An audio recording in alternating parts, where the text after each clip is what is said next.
qu'il a béni, mon Dieu. Car ils ont créé ta lui, il a envoyé sa parole pour les guérir. Qu'il nous dirige encore ce soir. Lui seul connaît nos besoins, car c'est lui qui nous a formés, que nous appartenons. Prions pour la parole ce soir. Que Dieu dispose nos cœurs pour le nom puissant de Jésus-Christ. Nous allons prier. Père, te prions. Père, tu ne nous parles pas, Père. Parce que tu nous as tellement que tu nous parles. Qui est l'homme qui peut écouter de toi, Père, si ce n'est pas par ta grâce, mon Seigneur. Merci, Seigneur, pour ce privilège que tu nous accordes encore ce soir de venir t'écouter. Père, merci encore, Seigneur, de que nous parlions ce soir. Merci encore, Seigneur. Dispose encore nos cœurs ce soir. Père, nous voulons encore recevoir, Seigneur. À tes pieds, Seigneur, nous venons, nous amenons notre vie, Père. Oh, Seigneur, guéris-nous, Père. Guéris-nous, Père. Guéris-nous, Père. Nous avons tant besoin de cette parole. Accorde cette parole, Père. Cette parole qui restaure notre vie. Cette parole qui va changer notre vie. Cette parole, Seigneur, qui va venir de nous faire rapprocher de toi, Seigneur. Cette parole, Seigneur Jésus-Christ, qui va nous changer totalement, Seigneur. Change-nous encore ce soir. Transforme-nous encore ce soir. Façonne-nous encore ce soir. Guéris-nous encore ce soir. Père, nous te demandons au nom puissant de Jésus-Christ. En tes mains, Seigneur, tous mes frères et sœurs.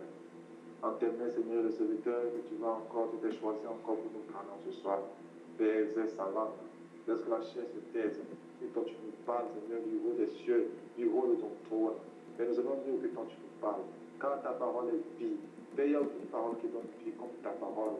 Nous avons connu plusieurs paroles des hommes, Seigneur, sur la terre. Ces paroles n'ont donné aucune vie. Mais ta parole est vie, Papa. Car au commencement est la parole. Père, toute chose a été créée par toi, pour toi, par la parole. Père, donne-nous cette parole-là. Au nom puissant de Jésus-Christ. Que la gloire et l'honneur te reviennent. Merci de ton contrôle de toutes choses ce soir encore. Au nom puissant de Jésus, nous allons prier dessus. Amen. Bien-aimés, nous sommes à la phase d'écouter la parole de Dieu. Veuillons muter nos micros, s'il vous plaît, et laisser la parole au serviteur. Que le Seigneur se choisit encore pour nous pendant ce soir. Bonne écoute et que Dieu nous bénisse tous au nom puissant de Jésus. Merci bien. Amen. Oui, shalom bien-aimés dans le Seigneur. Nous rendons grâce à notre Père qui nous a une fois de plus rassemblés ce soir. Ce soir, bien-aimés, nous allons introduire un nouveau thème, mais c'est un thème qui est toujours lié avec ce que nos bien-aimés ont partagé ces jours-ci. Donc ce soir, nous allons commencer par parler de Jésus-Christ nous délivre de nos ennemis. C'est ce que nous avons partagé avec les frères cet après-midi. Et nous avons pensé que ce thème peut aussi nous aider. Voilà pourquoi nous continuons toujours à partager sur ça. Donc nous parlerons de Jésus-Christ nous délivre de nos ennemis. Donc nous allons prendre nos Bibles sans plus tarder dans le livre, l'évangile de Luc. Et nous allons prendre Luc chapitre 1, verset 71. Luc chapitre 1, le verset 71. Luc 1, le verset 71. Je vais rapidement lire. Si un frère est là, moi j'ai la version française courant. Luc 1, verset 71. Le Sauveur qui nous délivre de nos ennemis et de la main de tous ceux qui nous haïssent. Amen. Amen. Ça, c'est la prophétie de Zacharie, le père de Jean-Baptiste. C'est une personne qui attendait l'enfant depuis longtemps. La Bible dit que ce jour-là, il était choisi par sort alors qu'il était en train de servir l'Éternel dans le temple. Un ange lui a apparu. Ensuite, l'ange lui dit: Zacharie, ne crains pas, car tes prières ont été exaucées. Ensuite, l'ange va dire à Zacharie que le Seigneur va te donner un enfant. Zacharie avait douté de la parole de l'ange. alors que certainement il priait pour ça depuis longtemps. Et l'ange était obligé de fermer la bouche de Zacharie. Il dit à Zacharie, tu ne parleras pas jusqu'à ce que l'enfant va naître. Et finalement, quand l'enfant est né, la famille se posait la question, se demandait quel nom donner à l'enfant. Alors, aussitôt Zacharie va demander quelque chose pour écrire. Lorsqu'on lui a donné une tablette, et Zacharie écrit dessus, cet enfant s'appellera Jean. Parce qu'en effet, quand on a demandé le nom, Élisabeth disait qu'il fallait qu'il s'appelle Jean. Mais les gens s'étonnaient parce qu'il n'y avait personne de la famille de Zacharie qui s'appelait Jean. Mais c'était un nom que l'Éternel avait donné. Le nom de Jean, si j'ai une bonne mémoire, si je ne me trompe pas, le nom de Jean signifie « l'Éternel a fait grâce ». Donc lorsque nous croisons l'Éternel, lorsque nous avons trouvé la grâce de Dieu, Dieu généralement nous donne ce que le monde ne peut pas nous donner, ce que les circonstances ne peuvent pas nous donner.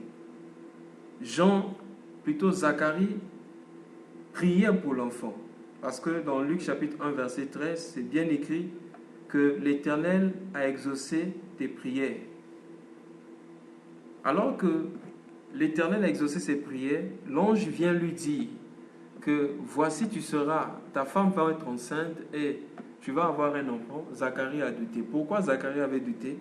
Parce que certainement la promesse, lui voyait son corps, il voyait son âge, il ne pouvait pas croire en cela. Alors l'ange lui dit, tu ne parleras pas. La différence entre Marie et Zacharie, Marie ne pouvait pas être frappée par l'ange, par le Seigneur, comme Zacharie, parce que Marie n'avait pas de modèle devant elle. Mais Zacharie connaissait l'histoire certainement d'Abraham et de Sarah. Zacharie savait que même dans sa vieillesse, on pouvait avoir des enfants. Mais Marie, avant elle, il n'y avait personne qui avait eu un enfant sans le concours d'un homme. Voilà pourquoi Marie avait la raison de demander à l'ange comment cela se fera-t-il. Et l'ange lui dit, l'Esprit te couvrira de son ombre. Dès que Marie a entendu parler de l'Esprit, Marie, qu'est-ce qu'elle a fait? Elle a simplement adoré le Seigneur, dit que cela soit fait sur ta servante comme tu l'as dit. Que ta parole s'accomplisse sur la vie de ta servante. Parce que les choses de l'Esprit, on ne peut pas toujours les expliquer avec l'intelligence humaine. Tout ce que nous devons faire, bien-aimés, lorsque nous recevons la promesse de Dieu, nous devons simplement dire à Dieu que cela soit fait tel que toi tu l'as dit. Non pas tel que nous le pensons, non pas tel que nous l'imaginons. Une fois de plus, la différence entre Zacharie et Sarah, parce que Sarah aussi n'avait personne devant elle. Lorsque l'ange a dit à Abraham, voici Sarah, à la même époque de l'année prochaine, Sarah va porter un enfant. Sarah avait ri. Pourquoi? Parce que Sarah aussi n'avait personne devant elle. Sarah n'avait pas de modèle. C'est pourquoi, bien aimé, comme la Bible dit que nous avons plein de témoins devant nous, des gens qui nous ont dévancés, des gens qui ont marché avec Dieu, on doit faire très attention quand le Seigneur vient nous parler de quelque chose. La meilleure chose, bien aimé, à faire, c'est de ne pas parler. Rester simplement calme. Même si cela nous dépasse, pensons à qui est Dieu. C'est celui qui a créé les cieux et la terre. C'est lui qui appelle à l'existence, bien aimé, les choses qui n'existent pas. Et si Dieu dit quelque chose dans la nature, ou encore on peut dire Dieu dit quelque chose dans le temps, mais lui il est éternel. Donc lorsque Dieu nous dit quelque chose dans le présent, c'est quelque chose qui existe déjà dans le futur. Bien aimé, l'éternité n'a pas de passé ni de futur. Donc Dieu prend quelque chose dans l'éternité, il vient nous présenter cela, bien aimé, dans le présent. Ça veut dire que lorsque Dieu vient nous dire quelque chose, pour nous c'est le commencement. Mais la Bible dit, lui il est l'alpha et l'oméga. Cela ne signifie pas simplement que lui il a un commencement et une fin. Mais Dieu n'a pas de commencement ni de fin. Donc lorsque Dieu nous dit quelque chose, ça veut dire qu'il a déjà accompli cette chose. Mais nous marchons vers l'accomplissement de cette chose. Ça veut dire que notre futur est, on peut dire, le passé de Dieu. Parce que Dieu connaît toutes choses. Quand la Bible dit, il annonce la fin dès le commencement. Nous avons bien aimé raison de croire totalement en ce Dieu-là qui nous a parlé, sans voir l'état de notre corps. Là n'est pas notre sujet, mais lorsque Jean-Baptiste, lorsque Zacharie a pris ce truc-là, a pris les tablettes pour écrire, la Bible dit au verset 64, Luc 1, 64, au même instant sa bouche s'ouvrit et sa langue se délia et il priait, il parlait bénissant Dieu. La crainte s'empara de tous les habitants d'alentour et dans toutes les montagnes de la Judée, on s'entretenait de toutes ces choses. Tous ceux qui les apprirent les gardèrent dans leur cœur en disant, que sera donc cet enfant? Et la main du Seigneur était avec lui. Zacharie, son père, fut rempli du Saint-Esprit et il prophétisait en ces termes. Béni soit le Seigneur, le Dieu saint. Béni soit le Seigneur, le Dieu d'Israël, de ce qu'il a visité et racheté son peuple. La Bible dit, et nous a ressuscité un puissant sauveur dans la maison de David. Pourquoi parler de la maison de David? Pour montrer l'humanité de Christ. 70, comme il avait annoncé par la bouche de ses saints prophètes des temps anciens. Donc les prophètes des temps anciens n'ont parlé que de Jésus-Christ. Verset 71, un sauveur qui nous a délivrés de nos ennemis et de la main de tous ceux qui nous haïssaient. C'est ainsi qu'il manifesta sa miséricorde envers nos pères et se souvint de sa sainte alliance, selon le serment par lequel il avait juré à Abraham, notre père, de nous permettre, après nous serions délivrés de la main de nos ennemis, de le servir sans crainte, en marchant devant lui dans la sainteté et dans la justice tous les jours de notre vie. Amen. Pourquoi, bien aimés, nous devons être libérés ou délivrés de nos ennemis? La première des choses, nous devons être délivrés de nos ennemis, la Bible dit, pour servir l'Éternel. Donc nous avons été sauvés, bien aimés, pour servir l'Éternel.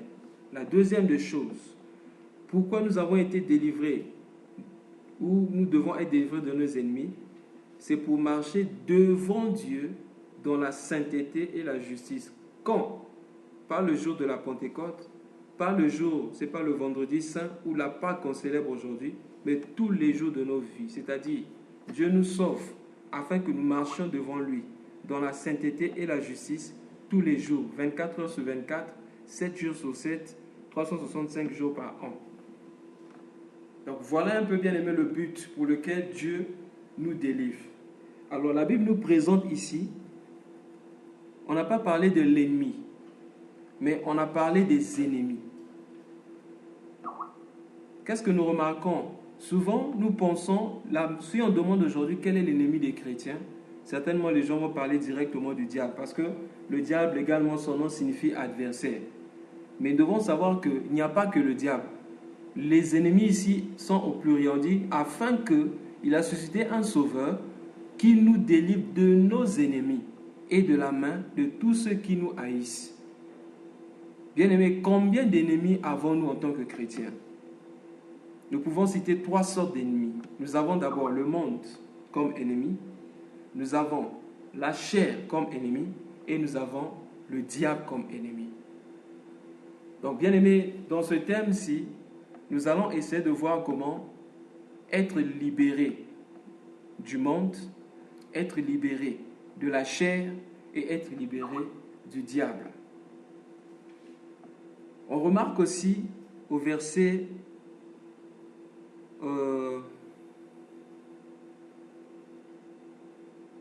là où il dit, il nous a libérés de la main de tout, voilà, verset 71, un sauveur qui nous délivre de nos ennemis et de la main de tous ceux qui nous haïssaient. Donc, nous devons être, bien aimés, libérés du monde. Pourquoi être libérés du monde? Parce que, bien aimés, nous sommes dans le monde, mais nous ne sommes pas du monde. le Seigneur Jésus a dit cela. On peut lire rapidement dans Jean chapitre 15. Dans Jean chapitre 15, nous pouvons lire du verset 18 et du verset 18 au verset 20. Jean 15, 18 à 20. Si le monde vous hait, sachez qu'il m'a haï avant vous. Si vous étiez du monde, le monde aimerait ce qui est à lui. Mais parce que vous n'êtes pas du monde et que je vous ai choisi du milieu du monde, à cause de cela, le monde vous hait. Souvenez-vous des paroles que je vous ai dites. Ce serviteur n'est pas plus grand que son maître. S'ils m'ont persécuté, ils vous persécuteront aussi. S'ils ont gardé ma parole, ils garderont aussi la vôtre. Amen. Amen. Ça, c'est le Seigneur lui-même qui parle. Il dit, si le monde a de la haine pour vous, sachez qu'il m'a haï avant vous. Et si vous appartenez au monde, le monde aimerait le monde vous aimerait parce que vous seriez à lui. Bien aimé, c'est très important. En tant que chrétiens, lorsque nous naissons de nouveau, nous devons savoir que nous sortons du monde et automatiquement, nous devenons ennemis du monde. C'est ces deux mondes bien-aimés opposés. Ces deux royaumes opposés. En tant que bien-aimés chrétiens, nous devons savoir qu'il existe deux mondes ou encore deux royaumes dans le monde spirituel. Il y a le royaume des ténèbres et il y a le royaume de la lumière. Il y a l'esprit du monde et il y a le Saint-Esprit. Voilà pourquoi l'apôtre Paul, je crois que c'est dans Romains chapitre 8, il dit, nous n'avons pas reçu l'esprit de ce monde, mais nous avons reçu l'esprit du Dieu vivant. Bien aimé, c'est très important. Si nous ne comprenons pas ces choses, nous allons faillir en beaucoup. Et nous allons être victimes de beaucoup de choses. Simplement parce que nous n'avons pas compris que nous ne sommes pas de ce monde. Christ n'a jamais été de ce monde. Lorsqu'il était devant Pilate, Pilate lui demande s'il était le roi des Juifs. Lui, il a dit, mon royaume n'est pas de ce monde. Si mon royaume était de ce monde, mes serviteurs allaient venir me sauver. Mais il dit, parce que mon royaume n'est pas de ce monde, voilà pourquoi on n'est pas venu le sauver. Si Christ avait un autre royaume bien aimé, notre royaume, notre patrie, c'est non plus ce monde ici. C'est très important, bien aimé. Voilà pourquoi, si le monde commence à être digne de nous, ou nous sommes dignes du monde, on doit faire très attention. Si le monde est content de nous, bien aimé, certainement en nous avons reçu l'esprit du monde, ou nous marchons selon l'esprit du monde sans que nous le sachions. Parce que lorsqu'on est de nouveau, lorsque nous naissons de nouveau dans le royaume spirituel, l'esprit du monde va commencer forcément à nous haïr. Sans problème, pourquoi? Parce que ce sont deux esprits, ces deux royaumes qui sont en combat, bien aimés, qui sont bien aimés en train de se battre. Vous n'êtes pas de ce monde, sachez que le monde m'a haï avant vous. Si le monde a haï Christ, et Christ est le même hier, aujourd'hui et éternellement, bien aimé, même dans ce monde, nous serons haïs, bien aimé, à cause de Christ. Mais si le monde nous aime, le monde aime notre façon de prêcher, notre façon de faire, bien aimé, faisons très attention. Checkons, bien aimé, parce que le monde passe. C'est celui qui n'a pas le monde en lui qui va demeurer éternellement. Et celui qui n'a pas le monde en lui, c'est celui-là qui a reçu la parole de Dieu. Car la Bible dit, tout passera, mais mes paroles ne passeront jamais. La seule chose qui peut nous garder du monde, bien aimé, c'est la parole de Dieu. Bien aimé, c'est un peu comme c'est un peu comme le poisson bien aimé de Jonas. Lorsqu'on a jeté Jonas bien aimé dans l'eau, Jonas bien aimé se trouvait dans le ventre du poisson. C'est vrai que le poisson était dans l'eau, mais Jonas n'était pas bien aimé infecté par l'eau. Jonas n'était pas touché par l'eau parce que Jonas se trouvait bien aimé où? Dans le ventre du poisson. C'est vrai que le contexte, lorsque Christ a parlé de cela, parlait de l'Hadès, c'est-à-dire le royaume des morts. Lorsque nous mourons, nous partons dans le royaume des morts, mais nous nous trouvons à un autre endroit. Mais cela aussi peut se représenter comme étant le monde et les gens qui se trouvent dans le monde mais qui ne sont pas du monde. Jonas était dans le ventre du poisson pendant que le poisson était dans l'eau. C'est comme nous, bien-aimés. La Bible dit dans Apocalypse chapitre 17, verset 15, « Les eaux que tu vois sont les eaux, sont les nations, des langues et des peuples, c'est-à-dire le monde. » Mais Jonas n'était pas dans le monde. Jonas et n'était pas du monde, Jonas était dans le ventre du poisson. C'est comme nous. Nous sommes bien-aimés dans le monde, mais nous sommes dans le corps de Christ. Et comme nous sommes dans le corps de Christ, quel que soit bien-aimé, le monde ne peut pas influencer notre vie. Et un jour, lorsque la trompette va sonner, ah oui, bien-aimé, le poisson va nous vomir et nous allons partir hors du monde lors de l'enlèvement de l'Église. Bien-aimé, c'est très important de comprendre ces choses. Nous ne sommes pas du monde. C'est pourquoi la Bible dit, dans 1 Jean chapitre 2, du verset 15 au verset 17, « N'aimez pas le monde, ni les choses qui sont dans le monde.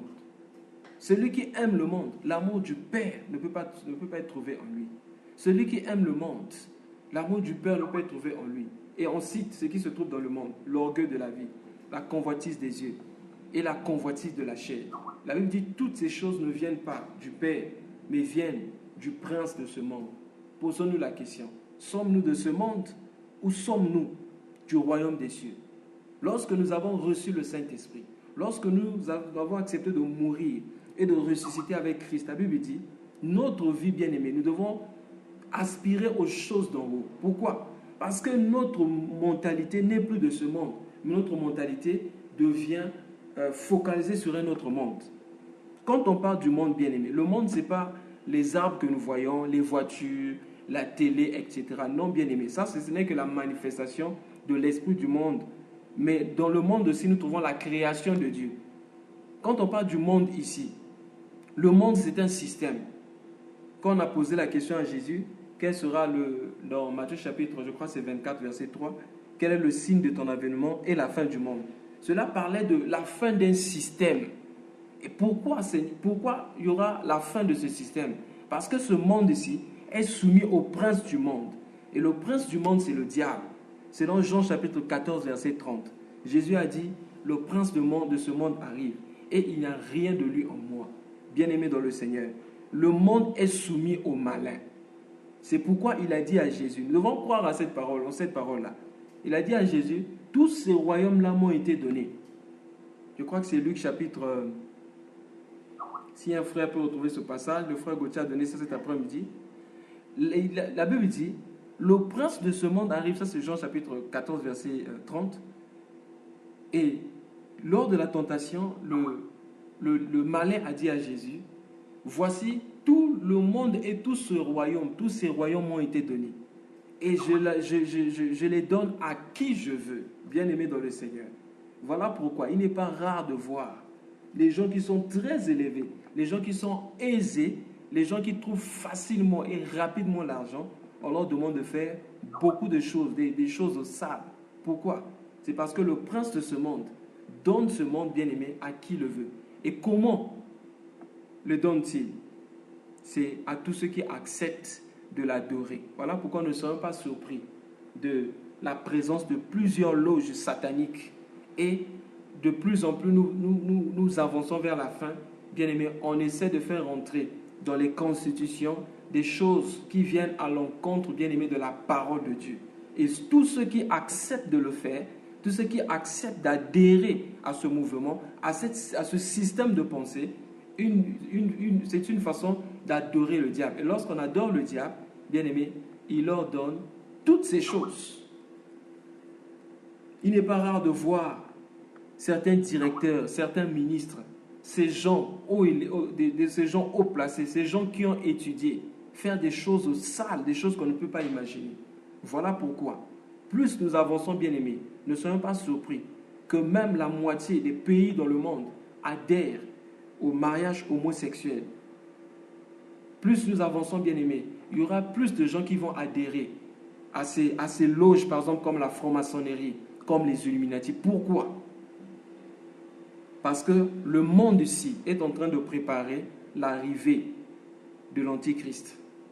Or, pour que l'Antichrist règne, il doit régner sur les hommes. Et pour régner sur les hommes, il faut que le monde soit comme un seul village. Voilà pourquoi aujourd'hui, dans tous les domaines, on parle de la mondialisation ou la globalisation. Dans la globalisation, on veut faire en quelque sorte réunir le monde sous un seul chef. Réunir le monde de telle sorte qu'il y ait l'uniformité, l'uniformisation dans tous les domaines. Voilà pourquoi, plus nous tendons vers la fin, ne soyons pas surpris que la communication coûte moins cher. Plus nous avançons, on va chercher à ce que tout le monde pense de la même façon. Mais cette pensée vient d'où? Ça sera une pensée du malin, et ces pensées-là viendront pour combattre la pensée de Dieu. Voilà pourquoi, plus nous avançons, ne soyons pas surpris de voir même des pays africains légaliser le mariage homosexuel. Ne soyons pas surpris de voir des pays accepter la légalisation de l'avortement. Parce que c'est un système. Et ce système-là viendra toujours, bien aimé, pour combattre la pensée de Dieu. Et si nous sommes de Dieu, si nous sommes du royaume, nous devons savoir que le monde est notre ennemi. Si le monde est l'ennemi de Dieu et que nous voulons copiner avec le monde, nous serons des ennemis de Dieu également. C'est ça le principe. Si nous sommes amis de Dieu, qu'est-ce que le Seigneur Jésus a dit? Celui qui n'est pas contre moi est pour moi. Or, le monde est contre Jésus. Comment allons-nous être pour le monde? Si le monde est contre Jésus, nous devons aussi être contre le monde. Afin, bien aimé, d'être du côté de Dieu. Je crois que c'est Jacques qui parle de cela. Quand il dit dans Jacques chapitre... Si nous pouvons prendre Jacques chapitre 4, du verset 4, Jacques 4, 4. Si un bien-aimé est là, Jacques chapitre 4, verset 4.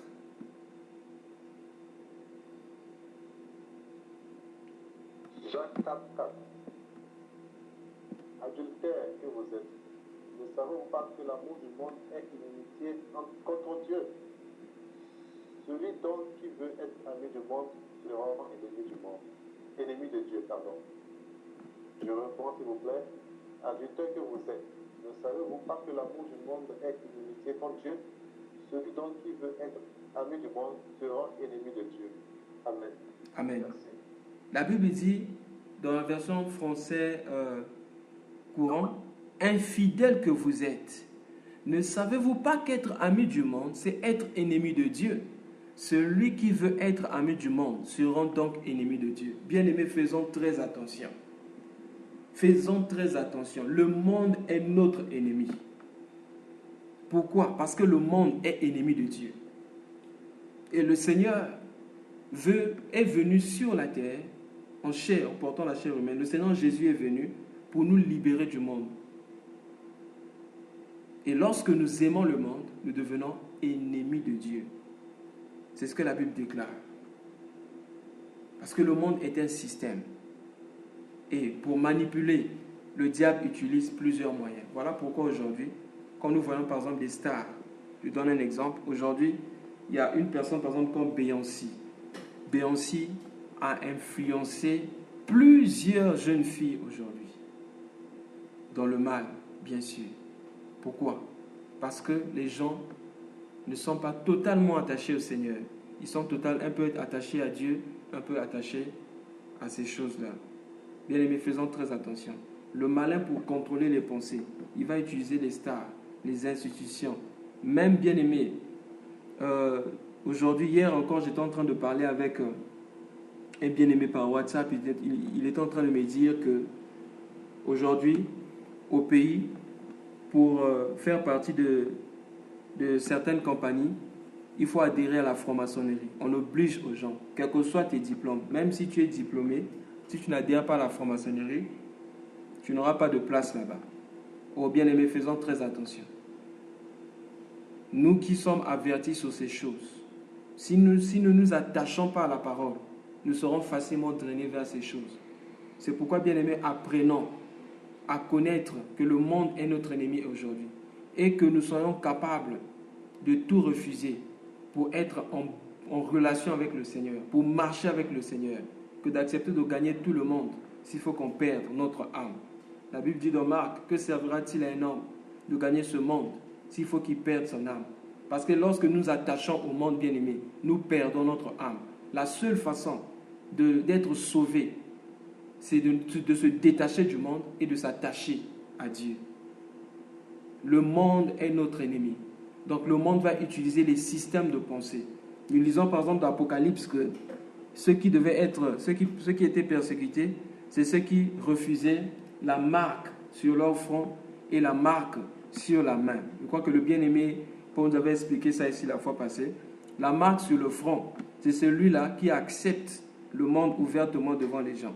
C'est quelqu'un qui est mondain et il dit clairement devant tout le monde qu'il est mondain. Mais la marque sur la main, cela parle des œuvres. C'est-à-dire que tu es dans le Seigneur, mais tes œuvres, ta façon de faire les choses, tu te comportes comme quelqu'un du monde. Par ta façon de t'habiller, tu copies même les langages. Je bénis le Seigneur pour le message que nous avons reçu ici du bien-aimé Paul concernant la langue. Notre façon d'utiliser la langue. Le monde a ses expressions. Et la majorité de ces expressions-là sont déclarées pour adorer quelquefois le diable. Mais nous ne le savons pas. Ces expressions, d'abord, par exemple, qui parlent du mensonge. Or, le père du mensonge, c'est le diable. Quand nous mentons, nous glorifions le diable sans le savoir. Faisons très attention, bien-aimés. Le monde va chercher toujours à gagner l'Église. Et malheureusement, de nos jours, le monde a gagné l'Église. Les gens, pour chercher à mettre les gens à l'aise, une tactique que certains utilisent pour attirer plusieurs âmes, qu'est-ce qu'ils font? Ils copient les tactiques du monde et ils emmènent cela dans l'Église. N'oublions pas, la Bible dit, vous êtes la lumière du monde. Mais qu'est-ce qu'on remarque? Au lieu que nous soyons la lumière du monde, c'est le monde qui est notre lumière. Parce que la lumière, c'est ce qu'on copie. Souvent, même en philosophie, quand on parle de la lumière, c'est l'éclairage sur quelque chose. L'éclairage sur une façon de faire les choses. Donc, lorsque nous marchons dans le monde, nous devons montrer au monde comment marcher. Nous devons montrer au monde comment faire les choses. Mais de nos jours, c'est le monde qui montre l'Église comment faire les choses. On prend les chansons du monde, les rythmes du monde, les danses du monde, la façon de faire, la façon de gagner les âmes du monde, on les apporte, bien-aimés, dans l'Église. Voilà pourquoi, bien-aimé, l'Église est faible. L'arche de Noé, c'est l'image du corps de Christ.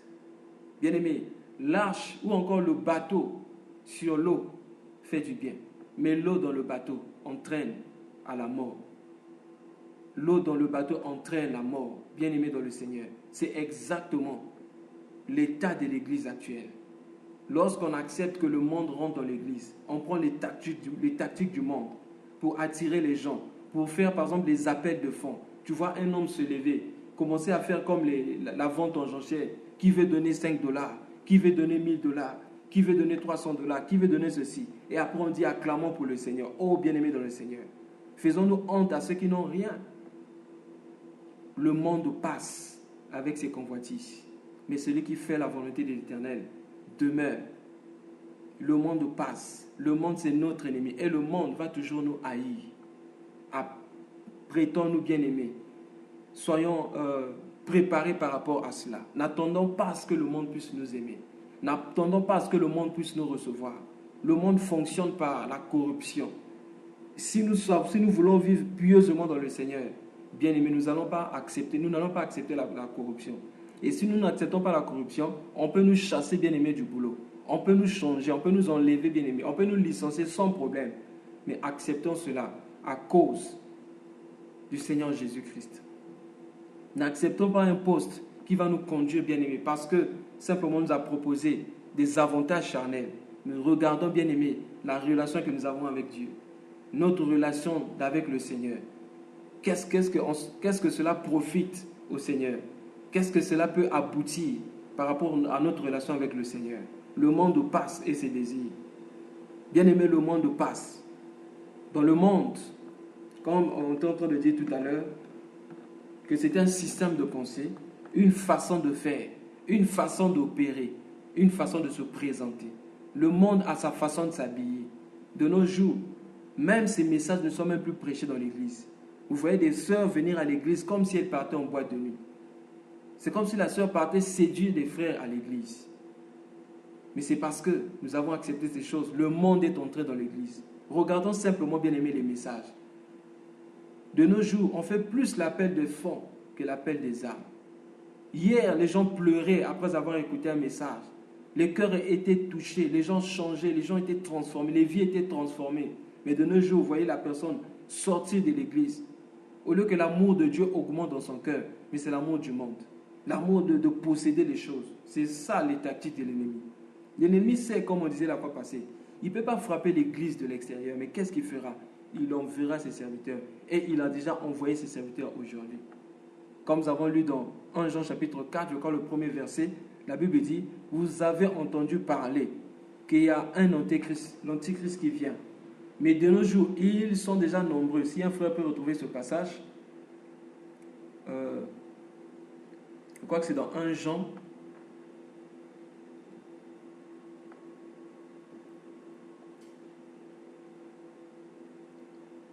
Jean, je ne sais pas si c'est le chapitre 3 ou chapitre 2, on dit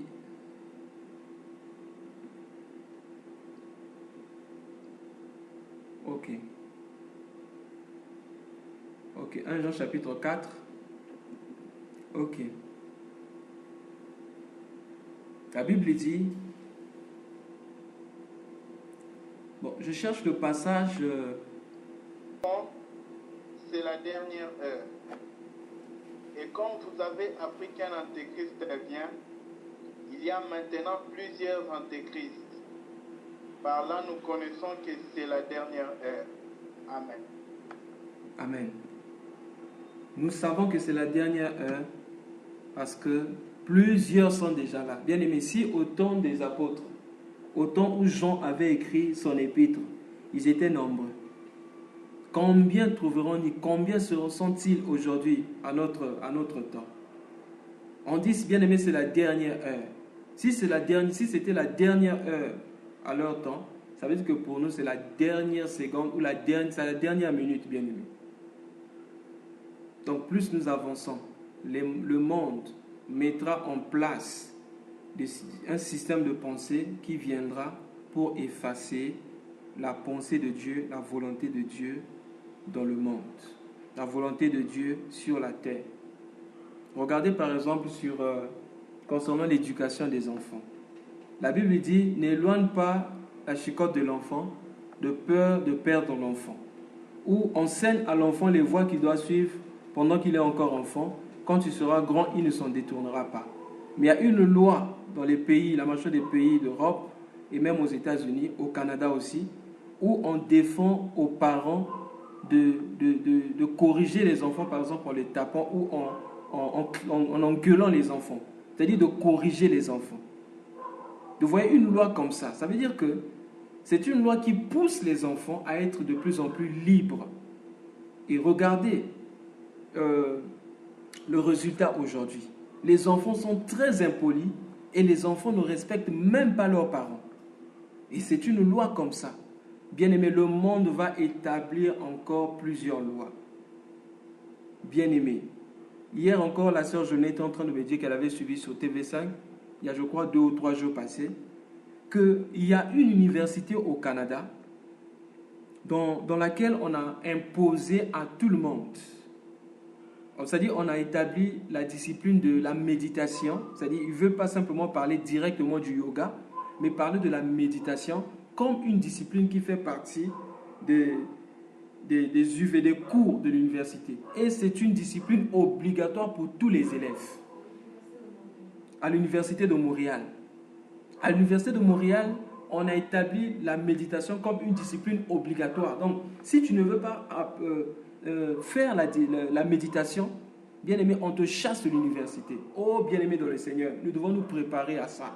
Pour votre information, depuis que le nouveau gouvernement est venu en Inde, le gouvernement qui est influencé par les hindous, depuis l'année passée, je crois que c'est en juin, je ne sais pas si c'est le 23 juin, a été décrété comme la journée mondiale du yoga. Oh bien-aimé dans le Seigneur, nous sommes en train de connaître le temps de Daniel, le temps de Meshach, Shadrach et Abednego, où on va nous obliger, bien-aimé, d'adorer la créature, d'adorer, bien-aimé, la créature pour préparer la venue de l'Antichrist. Nous étions en train de parler de la mondialisation. La mondialisation, c'est le fait de réunir, d'uniformiser toutes les lois et rassembler les pays. C'est comme si le monde devient un seul village. Pourquoi? Si le monde devient un seul village, on va chercher un seul conducteur. C'est celui dont on a parlé dans Daniel chapitre 9. La Bible dit il fera alliance avec plusieurs en peu de temps. Et le Seigneur Jésus a parlé de cela. Dans Matthieu chapitre 24, verset 15. Il dit quand vous verrez l'abomination de la désolation dont a parlé le prophète Daniel s'asseoir dans le lieu saint, que celui qui lit fasse attention. Et aujourd'hui, le mystère de l'iniquité agit déjà.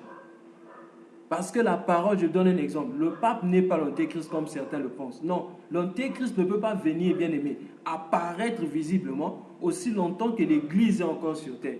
Mais ce que nous voyons aujourd'hui, ce n'est que le mystère. C'est-à-dire il est en train d'agir de façon cachée. Le pape n'est pas l'antéchrist. Ou encore le type qui est, je crois, aux États-Unis là-bas, qui oblige à toute église de se tatouer 666 sur le corps. Et les gens pensent que c'est... Non, lui n'est pas l'antéchrist. L'antéchrist ne viendra pas comme ça. Il apparaîtra visiblement. Avant qu'il apparaisse, il faut que celui qui l'empêche d'apparaître ait disparu. Aussi longtemps que l'église sera sur place, il ne pourra pas apparaître visiblement. Donc tout ce que nous voyons aujourd'hui, c'est encore le mystère de l'iniquité. Ce n'est pas encore l'iniquité qui est là, mais son mystère, ce qui est caché. Aujourd'hui, la parole du pape est considérée comme la parole de Dieu. Le pape est vénéré, le pape est adoré. Et de nos jours, dans plusieurs églises, plusieurs hommes de Dieu sont pratiquement adorés. Faisons très attention. N'aimons pas le monde, ni les choses de ce monde. Parce que si nous aimons le monde, nous devenons bien-aimés, ennemis de Dieu. C'est pourquoi, bien-aimés, nous devons nous préparer, bien-aimés, sur ces choses. Enseigner ces choses. Alerter les gens sur ces choses. De peur que nous ne soyons surpris. Donc la mondialisation prépare l'arrivée de l'Antéchrist. Est-ce que nous ne participons pas à ça? Nous ne participons pas à cela, bien-aimés. Voilà pourquoi, plus nous avançons, il y aura encore des choses concernant le média, Facebook, Collab, toutes ces choses, bien-aimées. Ça sera en grand nombre. Parce qu'on veut maîtriser tout le monde. On veut contrôler tout le monde. Ce que tu fais, tes déplacements. Hier encore, on a suivi l'envoyé spécial sur TV5. Il y a une application bien aimée en France qui permet aux gens d'être contrôlés partout et on envoie des publicités comme ça. Dès que tu arrives dans le périmètre, on sait que tu t'es retrouvé là. On surveille tous tes mouvements sans que toi tu ne saches. On donne tes informations, même lorsque ton téléphone est bloqué. Même lorsque tu n'utilises pas l'application. Toutes ces choses, c'est pourquoi? C'est afin que le monde soit comme un seul village. Contrôler tout le monde. Peu importe ce qu'ils peuvent faire par rapport aux médias. Mais nous savons une chose.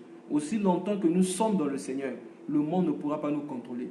Car la Bible dit que le pouvoir de l'enfer, nous ne pouvons pas contre l'Église.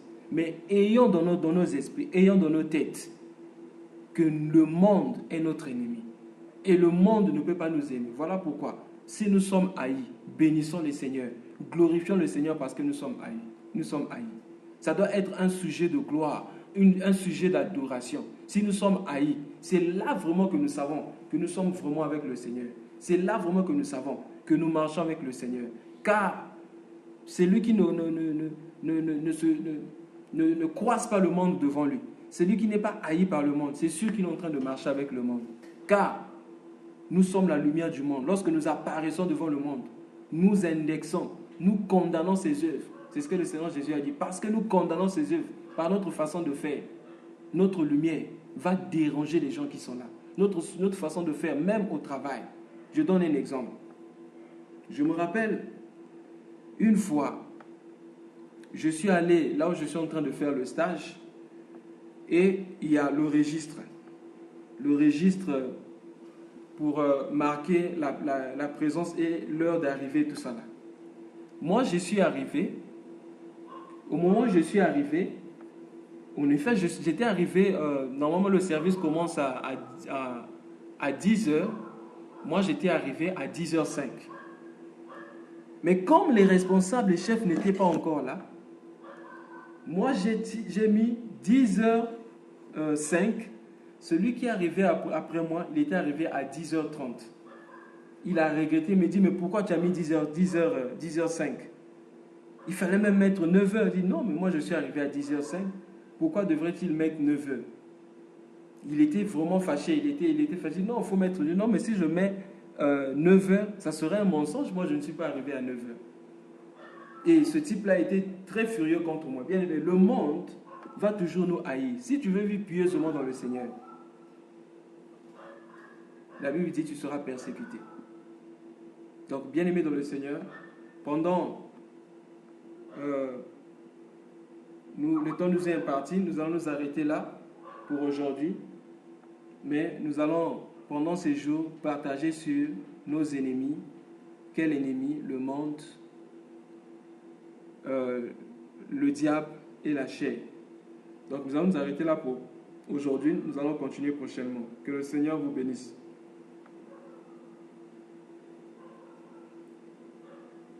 Amen. Nous rendons gloire à Dieu pour ce message qui nous alerte déjà. Père, que le Seigneur te bénisse encore. Nous allons sans plus tarder aussi nos têtes dans la prière. Nous allons remercier au Seigneur, celui-là qui nous a parlé toujours de son trône.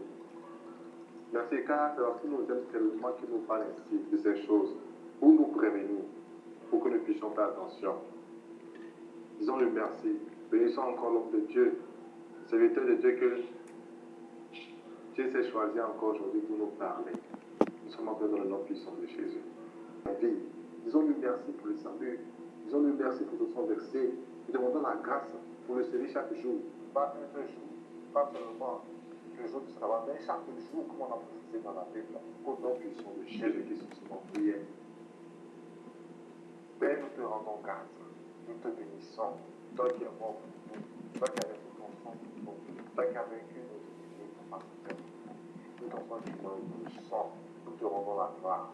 Nous te rendons l'honneur pour cet acte que tu as accompli encore à Golgotha, pour l'œuvre de Golgotha, vaincre de Golgotha, l'honneur et la gloire te reviennent à nos mains.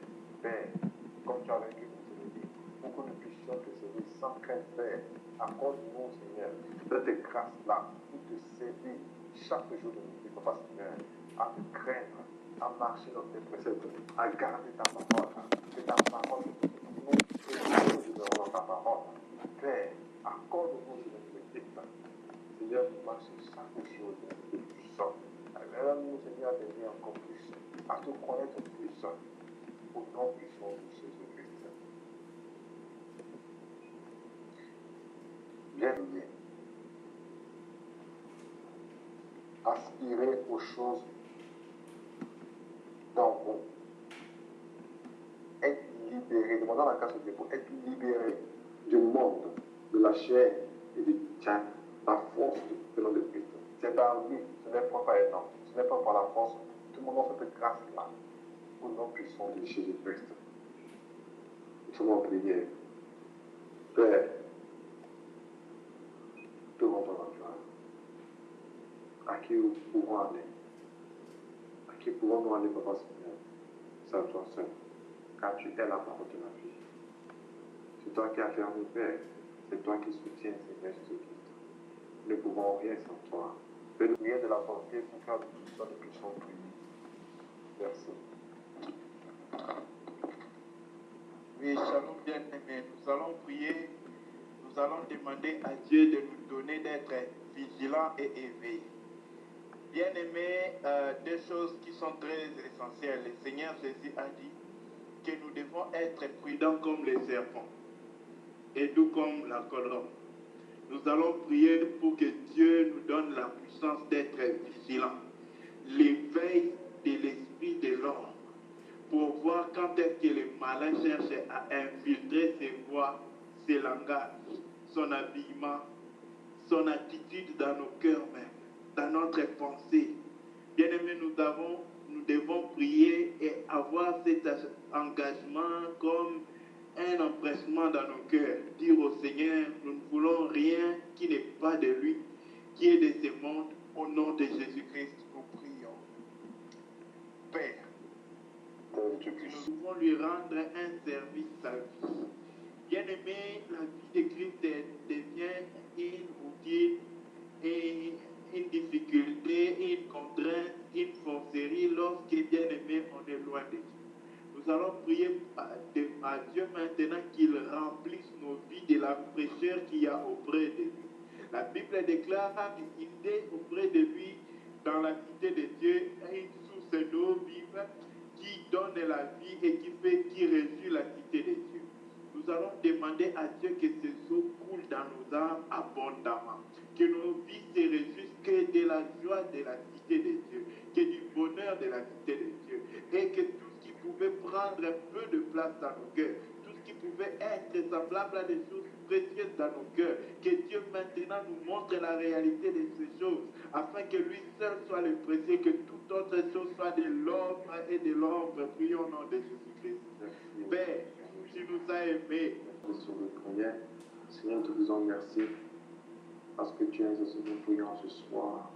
Merci Seigneur pour tout. Gloire et louange à toi pour l'éternité. Amen.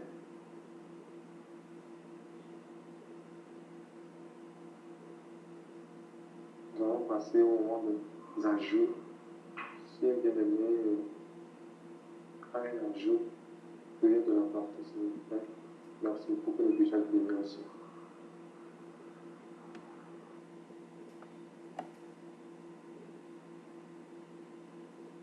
Shalom bien-aimé. Je rends infiniment grâce à Dieu. Quelque chose qui m'a vraiment frappé pendant les messages, qui m'a vraiment ébloui, c'est vrai qu'on entend ces choses, mais quand le Seigneur nous révèle sur cela, c'est ce qui est important. C'est que si le monde nous aime, c'est que nous appartenons au monde. Dans Hébreu, lorsqu'on a lu l'autre fois, on a vu comment le Seigneur a dit ces hommes dont le monde n'était pas dit. Ah, le monde n'était pas dit.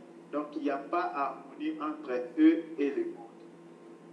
Bien aimé, ça c'est une déclaration trop forte pour vous dire que si le monde est en accord, en harmonie, le monde se sent à l'aise avec nous, c'est que nous sommes dignes du monde. Alors, c'est quelque chose sur la base de laquelle j'examine ma propre vie maintenant. Est-ce que nous sommes d'accord, des points d'accord avec ce monde? Est-ce que nous sommes en harmonie? Moi, Paul, je suis en harmonie avec le monde. Bien aimé, c'est là mon problème. Le Seigneur Jésus, il est celui qui distingue l'ivraie des blés. Nous voulons qu'il fasse ce travail dans nos cœurs. Et cela dépend aussi de notre disposition. Bien aimé, lorsqu'un homme dit oui, le oui de Dieu vient aussi prendre place dans sa vie. Dieu ne force personne, mais il attend le oui de l'homme. Le oui de l'homme qui consiste à dire non au monde et oui à Dieu. Voilà pourquoi l'apôtre Paul dit, il dit, en lui nous avons le oui de Dieu. C'est pourquoi nous aussi nous ajoutons notre oui qui est notre amen. C'est-à-dire, Seigneur, j'ai dit non au monde, mais oui à toi. Le non au monde là, c'est dans notre attitude par rapport à tout ce qu'il y a dans ce monde. Tout. La gloire de ce monde, le plaisir de ce monde, les illusions de bonheur qu'il y a dans ce monde. Il n'y a aucun bonheur dans ce monde. Ni le travail, ni tout ce qu'il y a dans ce monde, il n'y a rien. Le bonheur de Dieu. On peut trouver tout ce qu'on veut. On peut gagner tout ce qu'on peut gagner. Mais l'homme ne sera jamais heureux par tout ce qu'il peut gagner dans ce monde. Nos ambitions de nous marier, de travailler, toutes ces ambitions-là ne vont jamais nous satisfaire. La vraie et la seule satisfaction, c'est Dieu. Et lui seul à jamais. Voilà pourquoi, bien aimé, aujourd'hui, en tout cas, je ne sais pas comment embrasser mon frère Théo, il est loin. Merci beaucoup. C'est mon âme qui est sauvée. Voilà pourquoi je vous invite tous, mes frères. Détournons-nous de ce monde. Rendons-nous compte que ce monde n'est pas jamais nous aimer. Et battons-nous pour construire le royaume de notre Dieu. C'est parce que nous sommes un peuple qui appartient à un royaume différent de ce monde. Notre héritage n'est point sur la terre. Nous n'avons point d'héritage ici sur la terre qui demeure longtemps. Tout va nous quitter, tout va nous laisser. Même les choses qu'on saisit le plus, tout va nous abandonner. Mais Dieu sera là toujours avec nous, même après la mort. Il ne nous quittera jamais. Voilà pourquoi regardons nos vies, que chacun s'examine. Je vous parle, mais bon, c'est parce qu'on doit s'édifier, sinon c'est à moi-même que je parle. J'ai soif de ce Dieu, pas la soif d'habitude l'inquiétude que j'avais et une nouvelle soit ce jour. Que Dieu soit loué. Merci beaucoup. Gloire au Seigneur.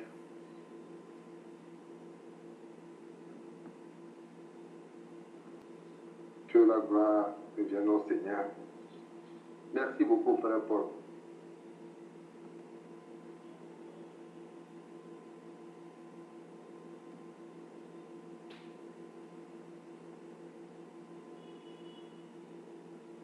Nous passons aux questions. S'il vous plaît, si vous avez quelques questions, veuillez de la porter. Nous avons des frères ici, beaucoup de personnes, beaucoup de bien-aimés peuvent nous répondre. Je vous remercie.